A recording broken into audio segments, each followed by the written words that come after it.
क्या हुआ जब दिल्ली में रहने वाली दो बहनें रात में चुपके से निधिवन में घुस गई और रात 1 बजे उन्होंने जो दृश्य देखा उसे देखकर उनके भी पसीने पसीने छूट गए।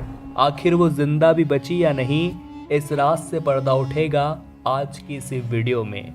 शुरुआत करने से पहले सभी कृष्ण भक्त सच्चे मन से कमेंट बॉक्स में जय श्री कृष्ण जरूर लिखिएगा।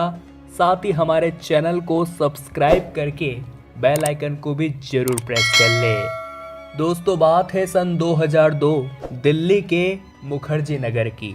सुषमा और स्नेहा नाम की दो बहनें हमेशा कृष्ण भक्ति में लीन रहती थी। उनके अंदर ये भक्ति भाव अपनी माँ की वजह से आया था। एक बार उनकी माता के सपने में रात्रि के समय भगवान श्री कृष्ण आए और उन्होंने माखन खाने की इच्छा जताई, जिसके बाद उनके लिए उसी समय माखन का आधी रात को बंदोबस्त किया गया। इस घटना के बाद उनका पूरा परिवार कृष्ण प्रेमी हो गया। सुषमा और स्नेहा भी हमेशा शाम की भक्ति में लीन रहती थी। उनकी माता ने उनसे कहा था कि अगर तुम हमेशा कृष्ण की भक्ति में ऐसे ही लीन रहोगी तो एक न एक दिन वो तुम्हें जरूर मिलेंगे। अब समय के साथ जैसे ही दोनों बहनें बड़ी हुई, भगवान श्री कृष्ण को प्राप्त करने के लिए वो दोनों वृंदावन चली आई।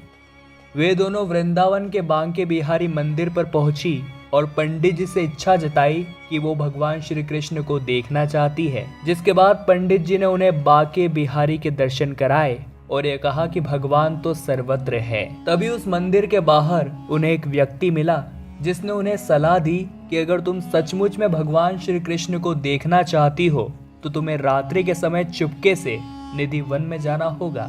रात्रि 1 बजे भगवान गोपियों के साथ वहां रास रचाते हैं और तुम केवल वहीं पर उनका दर्शन कर सकती हो। अब दोनों बहनें शाम के समय निधि वन के अंदर घुस गई।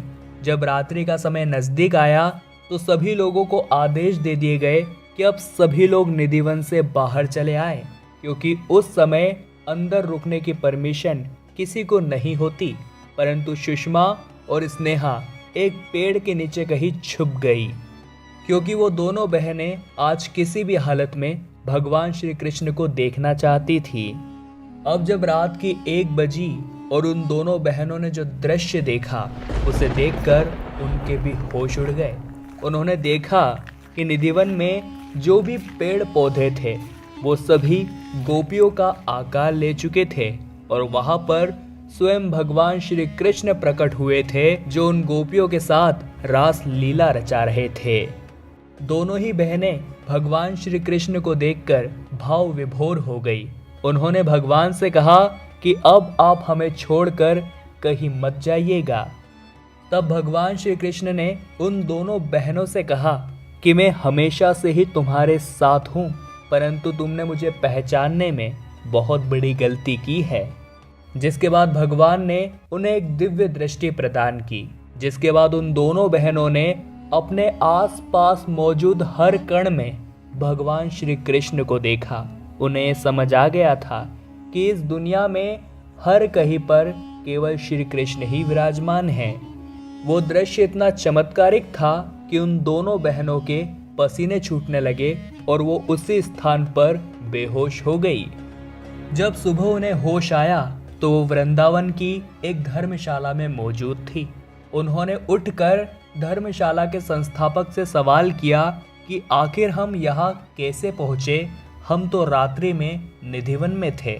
तब उन्होंने जवाब देते हुए कहा कि एक सांवले रंग का लड़का रात्रि को तकरीबन 3 बजे तुम्हें यहाँ छोड़ कर गया है और उसने तुम्हें एक संदेश भी देने को कहा है कि जिंदगी में कभी यूं मत सोचना कि मैं तुम्हारे आसपास नहीं हूँ। जब भी मुसीबत हो बस मेरा नाम लेना, मैं उसी समय तुम्हारी मदद के लिए हाजिर हो जाऊंगा।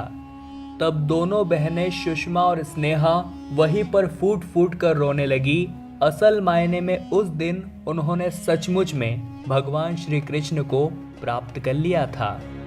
दोस्तों, निधिवन से संबंधित कई भ्रांतियां समाज में फैलाई जाती है कि जो भी उसके अंदर जाता है या भगवान को देख लेता है वो अंधा हो जाता है, गूंगा हो जाता है, बहरा हो जाता है।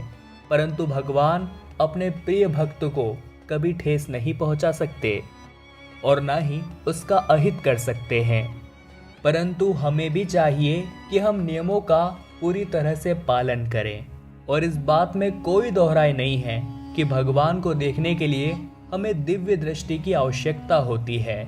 चूंकि सुषमा और स्नेहा बचपन से ही कृष्ण भक्ति में लीन रहते थे, तो शायद हो सकता है भगवान श्री कृष्ण ने ही उन पर कृपा की हो, तभी तो अपने भक्ति के प्रभाव से वो भगवान श्री कृष्ण को देख पाई।